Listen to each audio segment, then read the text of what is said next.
Telangana ఉద్యమసారథి TJS chief ఎమ్మెల్సీగా nominate అయిన కోదండరాంను మంత్రివర్గంలోకి తీసుకునే ఆలోచనలో సీఎం రేవంత్ రెడ్డి ఉన్నట్టు తెలుస్తుంది. కీలకమైన విద్యాశాఖను ఆయనకు కేటాయించే అంశాన్ని తీవ్రంగా పరిశీలిస్తున్నట్టు సమాచారం. బడ్జెట్ సమావేశంలోపు పూర్తి స్థాయిలో మంత్రివర్గాన్ని విస్తరించేందుకు సీఎం కసరత్తు చేస్తున్నారని చెప్తున్నారు. ఈ నెలాఖరులోపు కసరత్తును పూర్తి చేసి ఆమోదం కోసం అధిష్టానానికి పంపనున్నారని తెలుస్తుంది.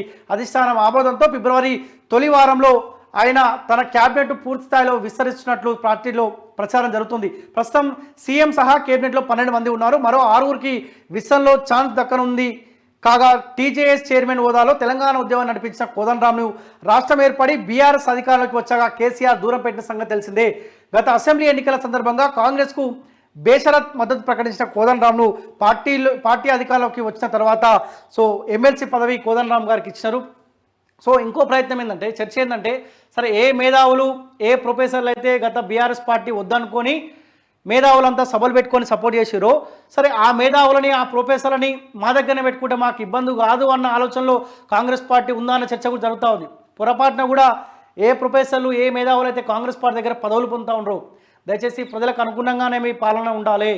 ఎప్పటికప్పుడు ప్రభుత్వాలకు మీరు అల్టిమేటం చేస్తూ ఉండాలి, అలర్ట్ ఉంచే ప్రయత్నం చేయాలి. లేదు మాకు పదవులు వచ్చినాయి కదా, మా కుటుంబం బాగుంటే సరిపోతుంది కదా ఆలోచనలు ఉంటే మళ్ళీ పొరపాటు మీ ప్రభుత్వానికి అయ్యే అవకాశం ఉంటుంది.